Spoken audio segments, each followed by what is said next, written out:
धन धन सतगुरु तेरा ही आसरा, आवागमन का चक्कर खत्म किया।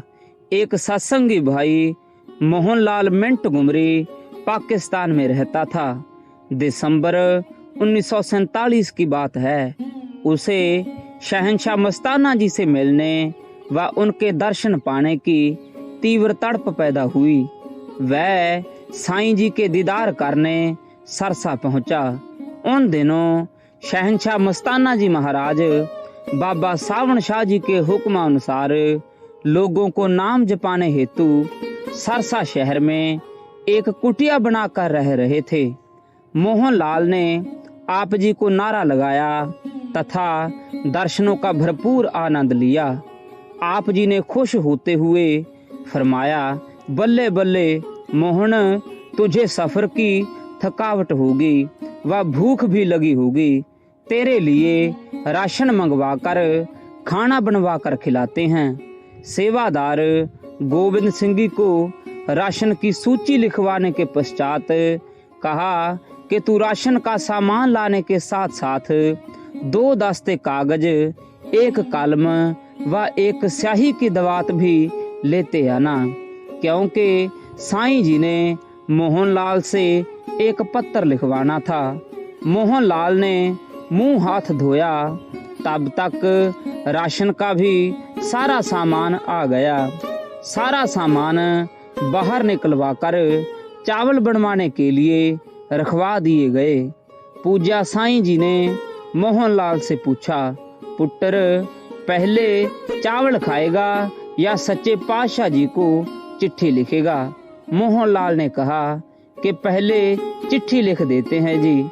उसने सोचा कि 10-20 मिनट में लिखी जाएगी और फिर चावल खा लेंगे, परंतु उसे पता ना था कि जब शहंशाह मस्ताना जी वैराग्य में अपने मुर्शिद को चिट्ठी लिखवाते तो समय का पता ही नहीं चलता था।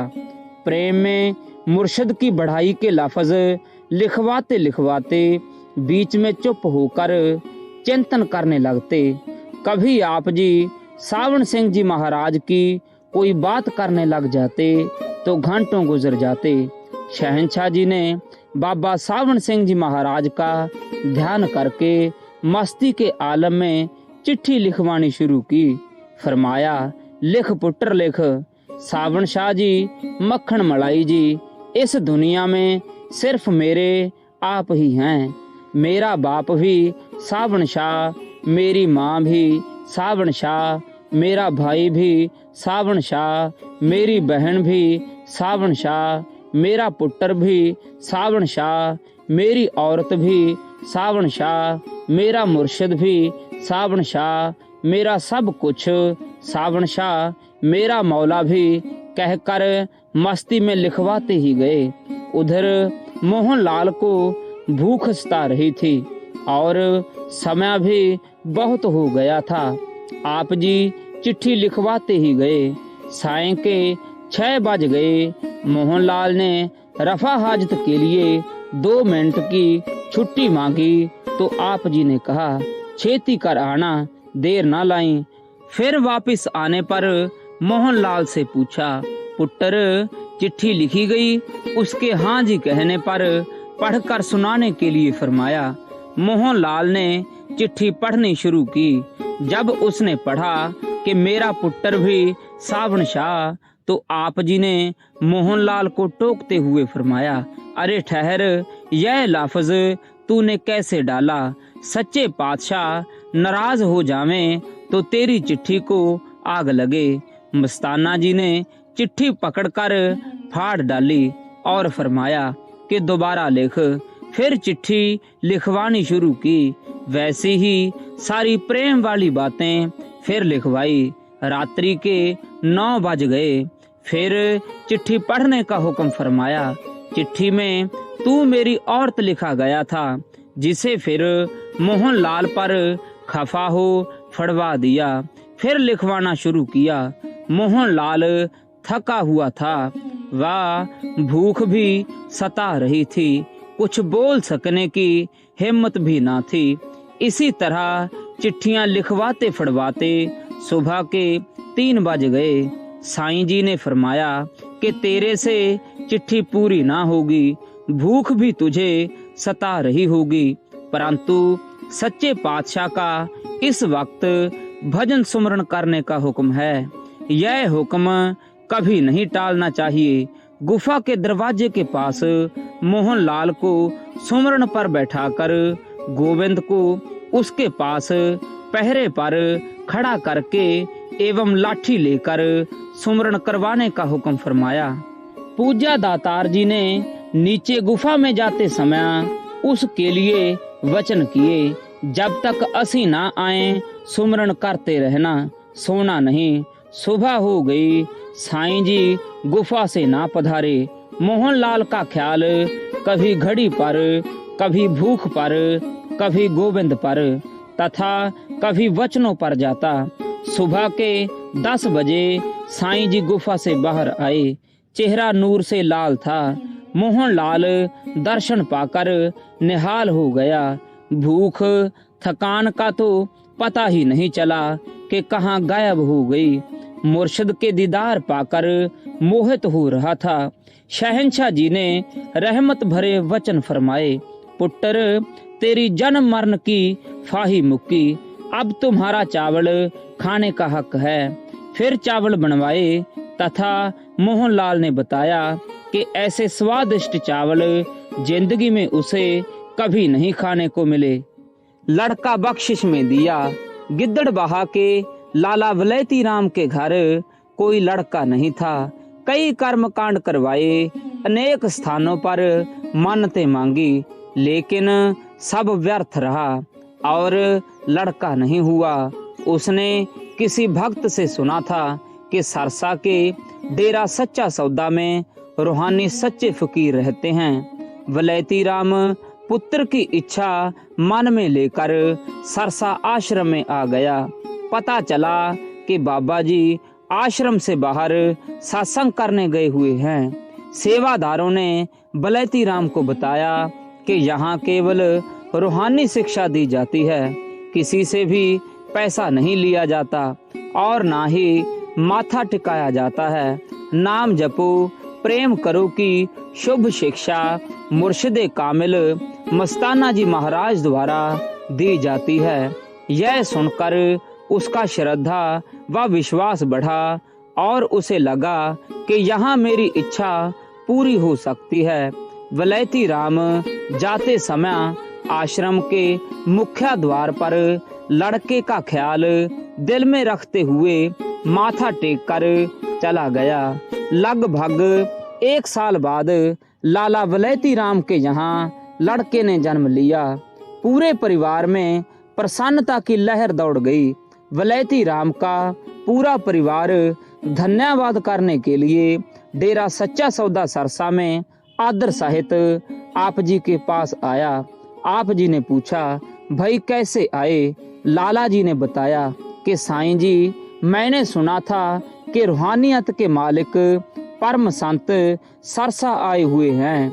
मुझे मायाधारी गुरुओं ने बहुत परेशान किया हुआ था। फिर भी मैं यह सोचकर कि यह आखिरी उम्मीद है, यहाँ सच्चे सौदे आया। यहाँ सबसे अच्छी बात यह थी कि यहाँ के परम संत अपने आप को गुरु ना कहलवाकर सेवाधारी कहलवाते हैं। मैंने आज तक ऐसा कहीं नहीं देखा था, लेकिन जब सेवादारों से आप जी की शिक्षा सुनी तो विश्वास और बढ़ गया। वापस जा रहा था तो सोचा कि अगर मेरी इच्छा पूरी हो जाए तो यहाँ आकर आप जी से नाम शब्द प्राप्त कर लूंगा। आप जी की कृपा से मेरे घर लड़के ने जन्म लिया है और आज मेरा परिवार आपका धन्यवाद करने आया है। आप जी ने फरमाया, अरे तुमने यह काम अच्छा नहीं किया, क्योंकि तुम्हारी किस्मत में लड़का नहीं था, लेकिन तुमने ऐसी बात सोची थी, इसलिए सतगुरु सबकी लाज रखता है। सतगुरु ने दया कर तेरे दिल की बात तो पूरी की, परंतु काल का हिसाब भी पूरा करना होगा। विलायती राम आश्चर्यचकित होकर सब सुन रहा था। आप जी ने फरमाया, वरी काल का हिसाब दो तरीके से ही हो सकता है, या तो काल लड़का वापस ले ले या फिर इसके बदले तुम्हारा धन। विलायती राम ने उत्तर दिया कि साईं जी, अब आपने दया की है, लड़का ना जाए। आगे फरमाया, वो तू देख जो तुझे अच्छा लगे। लड़का जिंदा रहा, परंतु कारोबार कुछ ढीला पड़ गया। कृपालु दाताजी की अपार रहमत से पूरे परिवार ने नामदान प्राप्त कर जन्म मरण से मुक्ति प्राप्त की। हलवे का प्रसाद खिलाया। शहंशाह मस्ताना जी ने जीवोद्धार के लिए अनेक आश्रमों का निर्माण साध संगत की मांग पर करवाया। आप जी समझते कि मन भजन बंदगी करने नहीं देता, बिना सुमरण के आवागमन से मुक्ति नहीं होगी।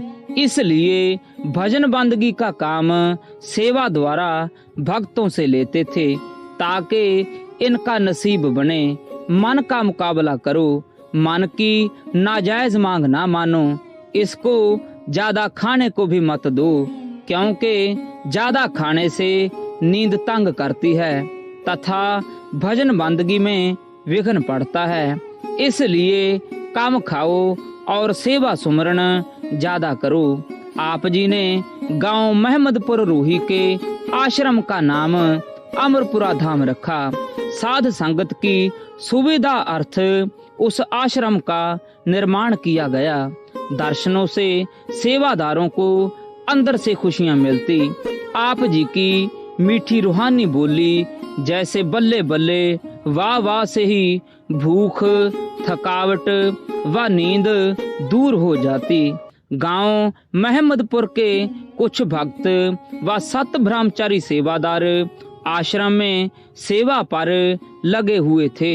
भोजन लंगर दिन में एक बार बनता था। सुबह चाय पीकर सभी सेवादार सेवा पर जुट जाते थे।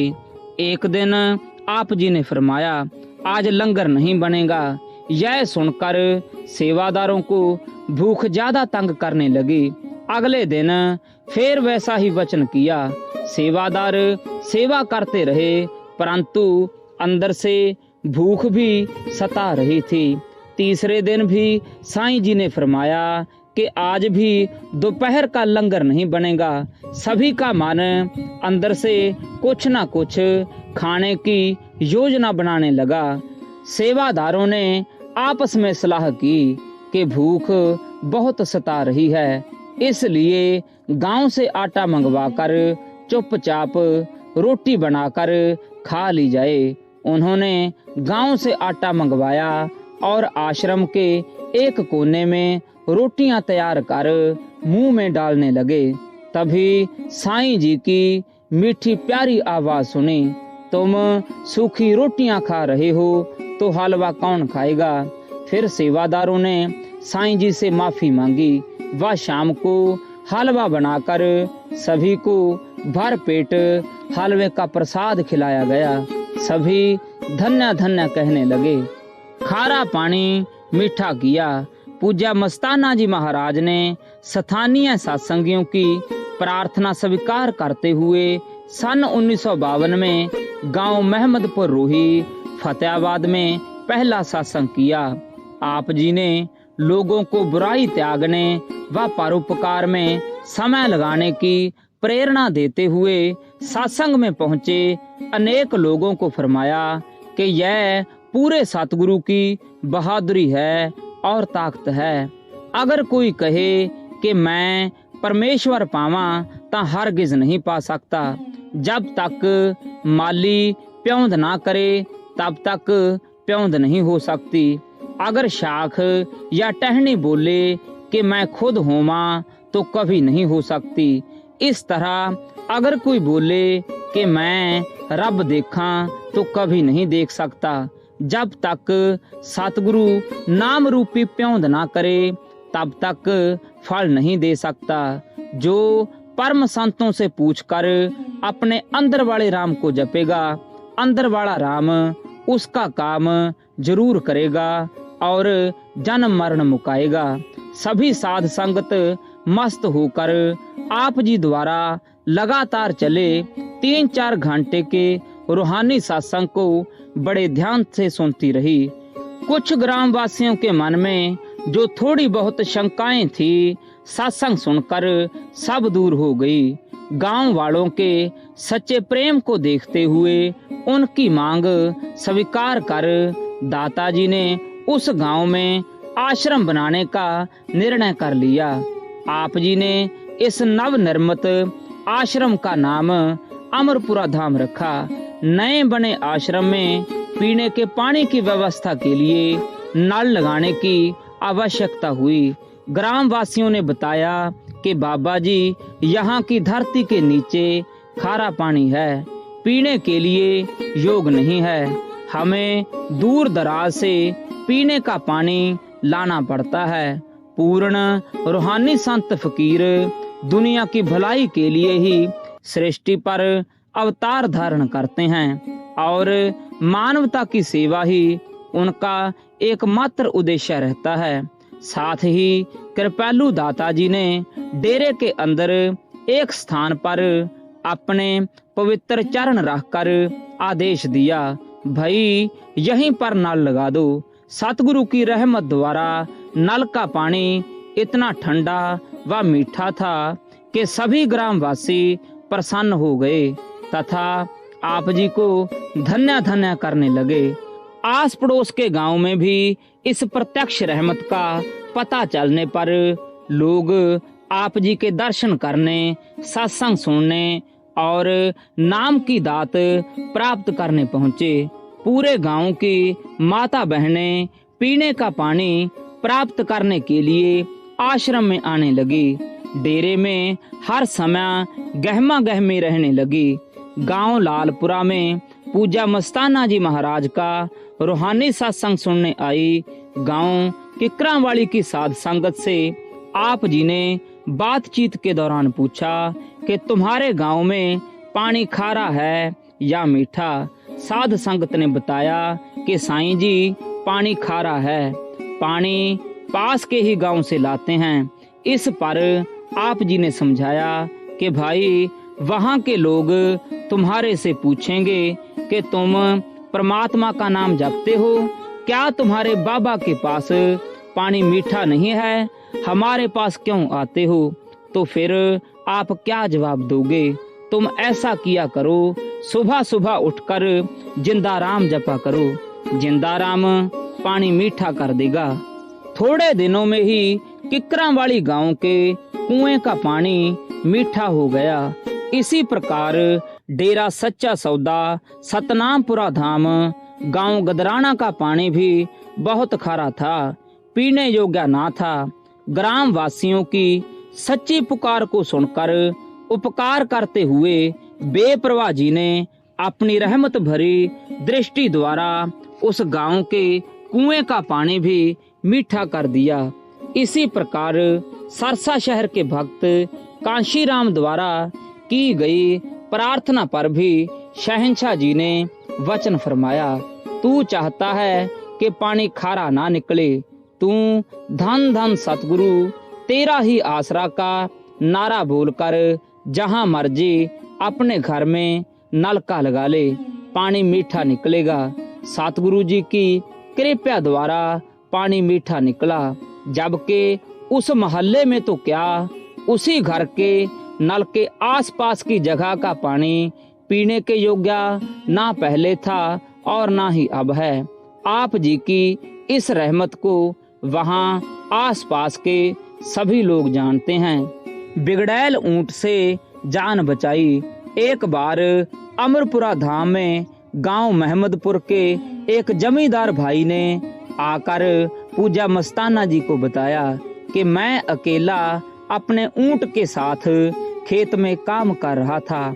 अचानक मेरे बिगड़ैल ऊंट ने मुझ पर जानलेवा हमला कर दिया। मैं डर गया क्योंकि मौत सामने दिखाई दे रही थी। उठक पटक के दौरान मैंने ऊंट की गर्दन अपने दोनों हाथों से पकड़ रखी थी। मैंने प्रार्थना की कि सच्चे सौदे वाले तेरा ही आसरा है, तू मुझे बचा। उसी समय मेरी पुकार सुनकर आप मुझे बचाने के लिए डंगोरी हाथ में लिए आ गए। ऊंट शांत हो गया और उसने मुझे छोड़ दिया। इस पर आप जी ने फरमाया, अंदर परमेश्वर बैठा है, उसने जान बचाई है। धन धन सतगुरु तेरा ही आसरा।